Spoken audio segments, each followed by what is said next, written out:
Baik, terima kasih Santo atas waktunya dan kami juga ucapkan terima kasih kepada Bapak Menteri dan Pak Staf Khusus Pak Jopan atas arahannya dan juga kami ucapkan terima kasih kepada tenaga ahli Menteri Pak Hersaki dan Pak Tommy. Lanjut slide. Jadi kita akan membahas kaitannya dengan eksistensi ini yang merupakan inovasi Humas. Eksistensi adalah merupakan singkatan yaitu ekosistem komunikasi dan humas internal Kementerian ATR BPN seluruh Indonesia. Lanjut.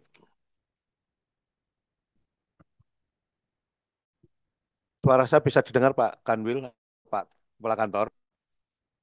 Izin. Suara saya bisa didengar? Bisa ya.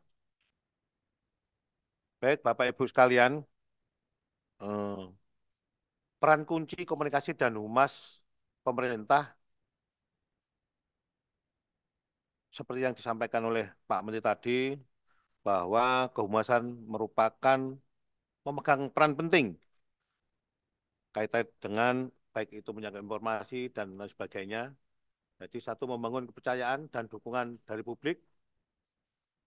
Jadi tanpa humas, capaian kita, apa yang kita lakukan, baik itu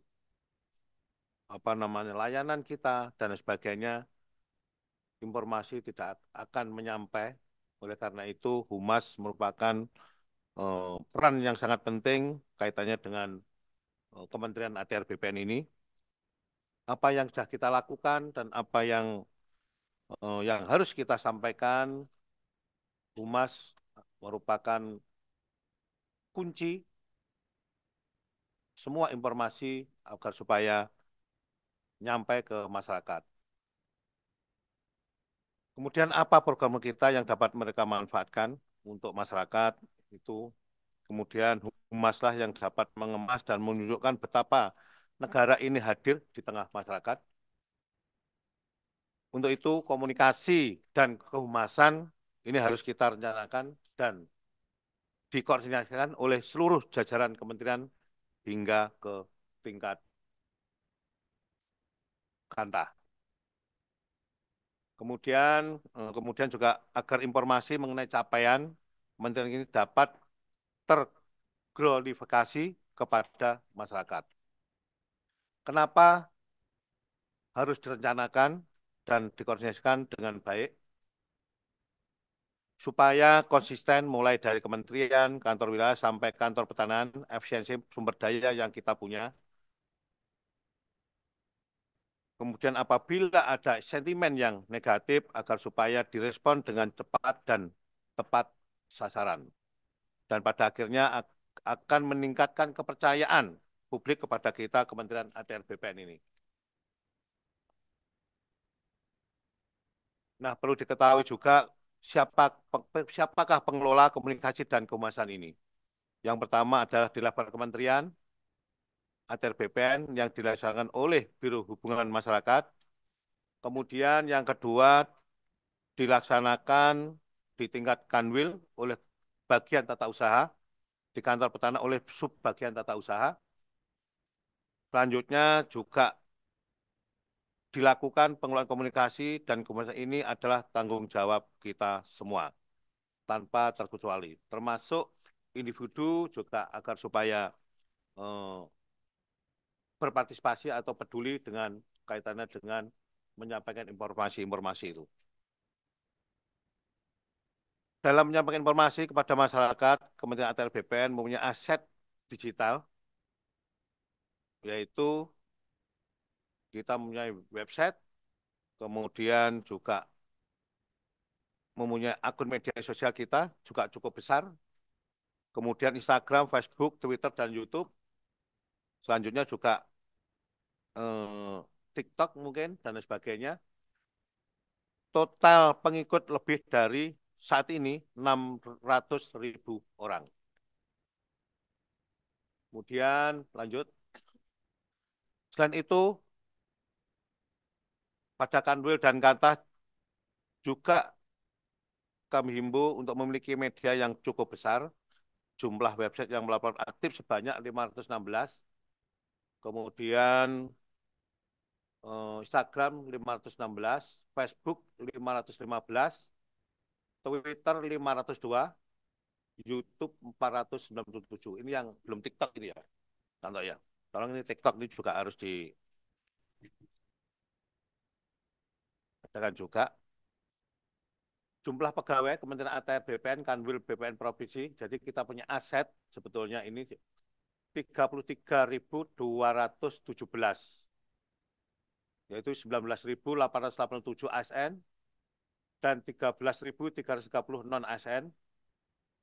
Jadi kami harap setiap kita ini adalah merupakan humas dan setiap kita adalah ambasador. Jadi kami himbau kepada teman-teman semua, baik itu tingkat kanwil maupun satker maupun secara individu, pegawai ASN maupun non ASN adalah merupakan eh, ambasador daripada ATR BPN ini. Ini harapan kami agar supaya bisa dilakukan dengan baik.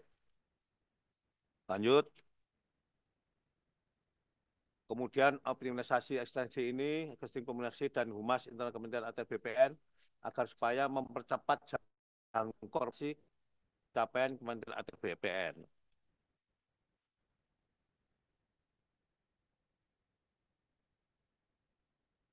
Lanjut. Strategi dan capaian komunikasi dan kehumasan Kementerian ATR BPN. Jadi ada beberapa strategi yang ingin kami sampaikan kepada baik itu tingkat kanwil maupun kantah. Yang pertama adalah paid media, pemasangan iklan dan di berbagai media berbayar. Saya kira di kehumasan ada anggarannya ya Pak ya. Ada anggarannya, tolong ini juga dioptimalkan. Kemudian paid media di sini tercakup dalam iklan media sosial seperti Facebook, Instagram, Twitter, dan platform media sosial lainnya. Kemudian Ethernet Media, konten publikasi yang sifatnya positif, yang dibuat oleh pihak lain di luar Sarker, itu baik secara individu dan sebagainya. Contoh testimoni positif terkait layanan di kantah yang diunggah di medsos pengguna layanan.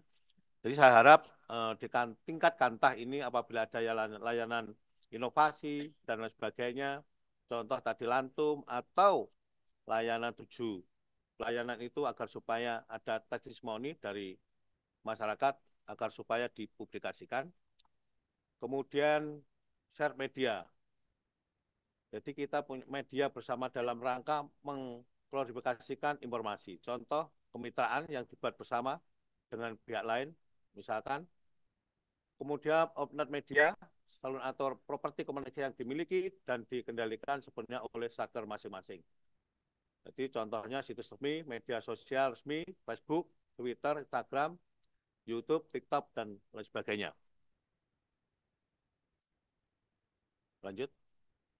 Nah ini adalah salah satu strategi yang tadi disampaikan oleh Bapak Menteri, 3+1 pilar optimalisasi infrastruktur emas, media massa jaringan nasional itu untuk tingkat kanwil, media massa lokal untuk tingkat eh, kantah, kemudian 02 media massa satker ini Instagram, Facebook, Twitter, kemudian nanti akan supaya tambah Facebook dan bisa ditambah TikTok nanti ya. TikTok. Kemudian WhatsApp group, kita juga mempunyai WhatsApp group, baik itu tingkat kambil, kemudian tingkat kantah, juga biasa juga ada WA group. Kemudian kemarin juga kita membentuk WA group, yaitu yang namanya Starcom, yaitu terdiri dari anggotanya Kanwil, Kantah, dan mungkin nanti ditambah kehumasan dan sebagainya. Nah, saya harap satu persatu ini adalah setiap orang itu follow, like, dan komen. Ini harapan kita semua. Lanjut, nanti agar supaya dipertegas oleh tenaga ahli Menteri Pak Zaki ya Pak Zaki ya. Kemudian satu satuan kerja media massa. Ini adalah salah satu strategi kita juga. Prinsip kerja, rilis rilis pusat, dimuat di media massa di daerah Kanwil dan Kantah masing-masing. Jadi setiap ada rilis dari pusat, nanti kita share di setiap WA Group, baik itu tingkat Kanwil maupun di Starkom, agar semua yang kita share itu teman-teman, baik tingkat Kanwil maupun eh, Kantah, agar supaya juga memposting, memposting kegiatan-kegiatan yang dilakukan di pusat. Jadi setiap hari kita bisa memposting satu postingan tiap hari apa yang disampaikan oleh Pak Menteri tadi. Jadi biasanya kita selalu menge-share di WA Group itu kaitannya dengan kegiatan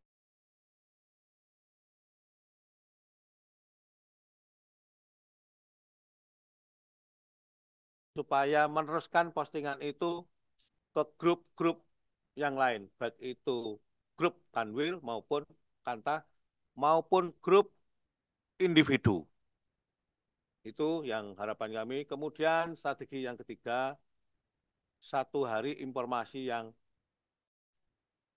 sudah disinggung oleh Pak Menteri dan bahkan ditegaskan tadi, eh, kayak wajib tadi. Jadi setiap hari kita harus wajib memposting seluruh kegiatan-kegiatan, baik itu bahannya dari pusat maupun itu daerah masing-masing. Oke, lanjut. Lanjut, Mas.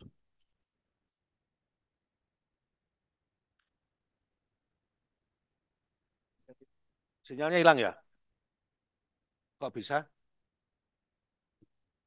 Anunya? Iya. Slide-nya, Mas. Slide, Mbak. Slide, slide.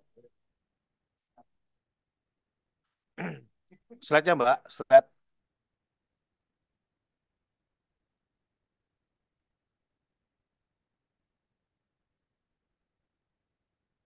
Sinyal lagi hilang ya?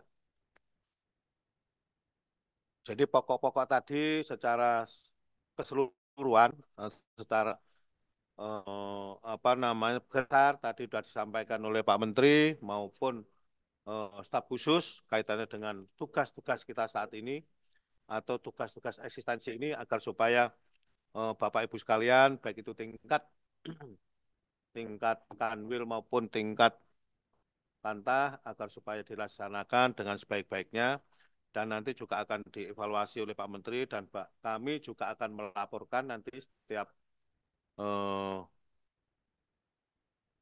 nanti akan kami lakukan Pak Menteri. Bahkan tadi Pak Menteri juga menyampaikan akan diberikan reward dan ada semacam hadiah dari Pak Menteri dan nanti akan dinilai kaitannya dengan eksistensi ini. Mudah-mudahan Bapak Ibu semua akan melaksanakan dengan sebaik-baiknya. Lanjut tadi.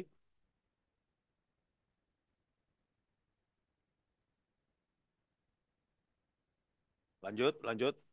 Jumlah pegawai aset kita juga sudah kita sampaikan. Dan lanjut.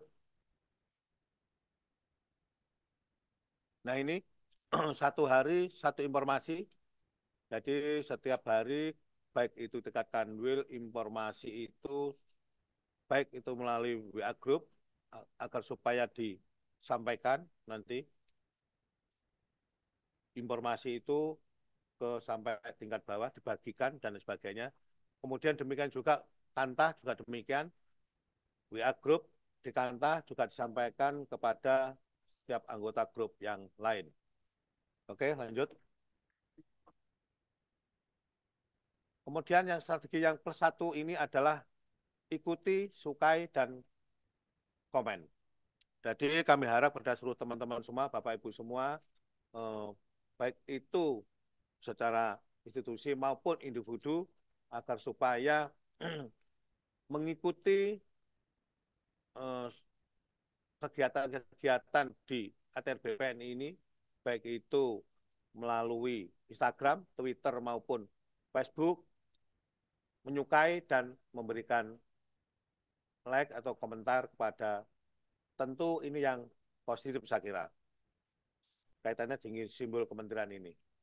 Oke, lanjut.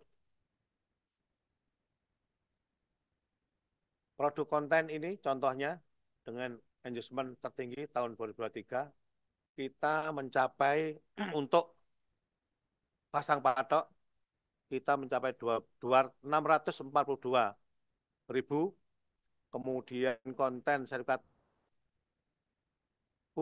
mencapai 553.000. Kemudian dibandingkan selanjutnya dengan 2024 ini, prodi konten dengan engagement tertinggi tahun 2024, kita sudah mencapai 3,1 juta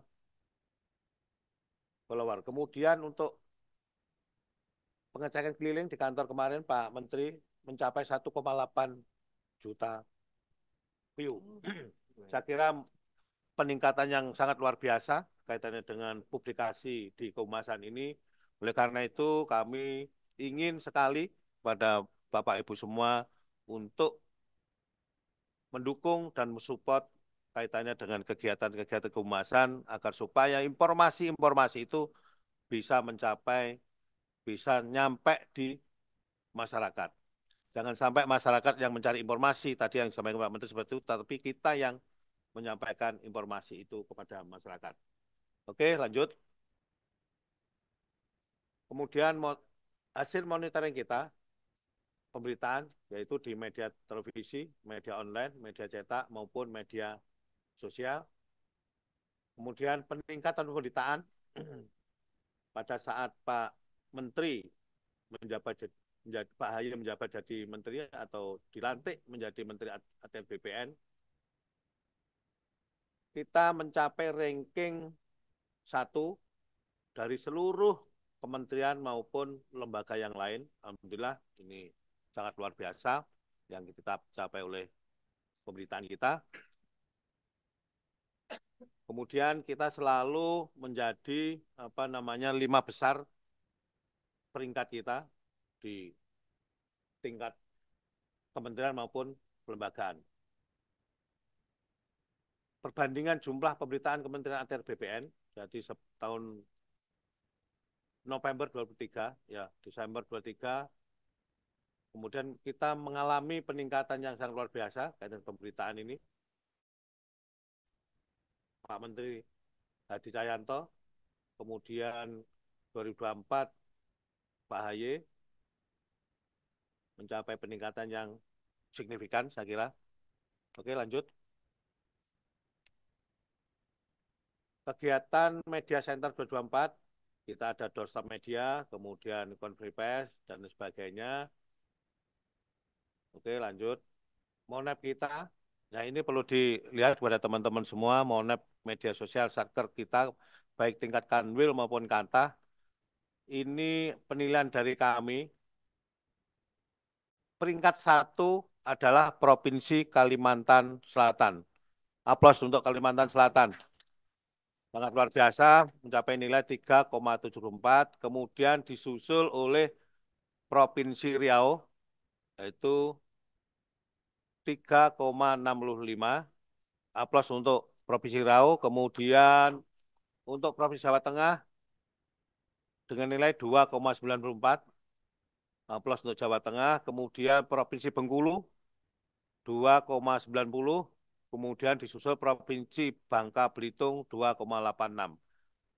Ini agar supaya dipertahankan dan ditingkatkan kembali, dan tolong pada teman-teman semua juga supaya bisa menyusul untuk meningkatkan performa satkernya masing-masing. Oke, lanjut. Kemudian kegiatan kita yaitu share pers, kemudian berita foto, kemudian dokumentasi foto, kemudian juga ada dokumentasi video landscape, narasi tunggal, buku himpunan pidato, kemudian ada komik, motion grafis, infografis, kemudian ada video Affair BPN, jadi yang agak lucu-lucu itu, kemudian ada buku siaran pers, majalah, newsletter, kemudian press brief, kemudian ada advertorial, TV, radio, online, cetak, dan draft wawancara media.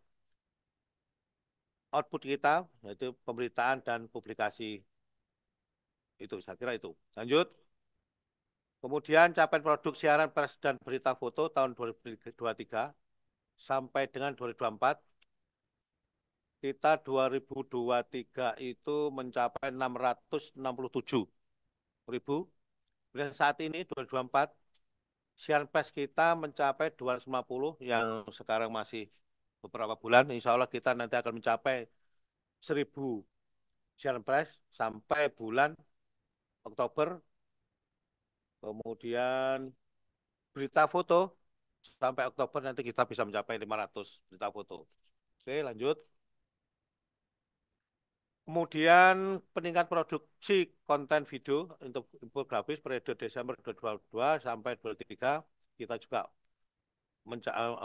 mengalami peningkatan yang cukup signifikan. Infografis 327, kemudian 2023 402, jadi meningkat terus. 2024 kita sampai Oktober mungkin bisa mencapai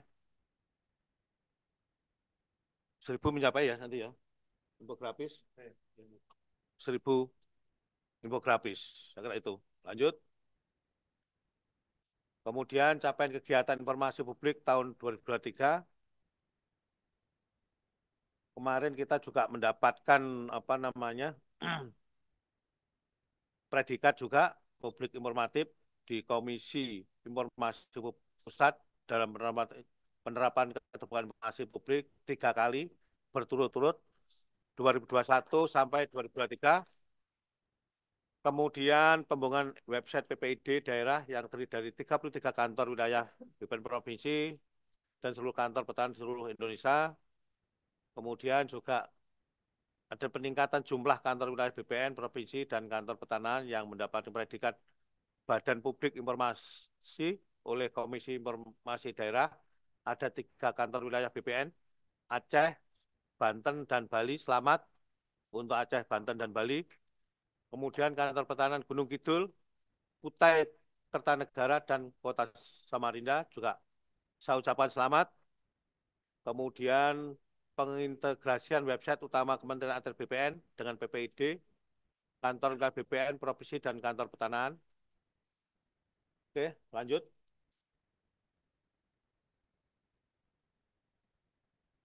Ini adalah slogan yang disampaikan oleh Pak Menteri. Hmm, Tuhan mah tahu, tapi rakyat perlu diberitahu. Jadi apa yang kita lakukan selama ini, eh, walaupun Tuhan lebih tahu, tapi juga masyarakat juga perlu tahu kaitannya dengan kegiatan-kegiatan yang dilakukan oleh ATR BPN ini. Oke, lanjut. Kemudian kami ucapkan terima kasih kepada seluruh yang hadir pada pagi hari ini, Pak Kanwil, Bu Kanwil maupun seluruh kepala kantor yang hadir dan mengikuti kegiatan kehumasan ini, yaitu eksistensi. Saya ucapkan sekali lagi terima kasih kepada seluruh Bapak Ibu sekalian. Saya akhiri, wassalamualaikum warahmatullahi wabarakatuh.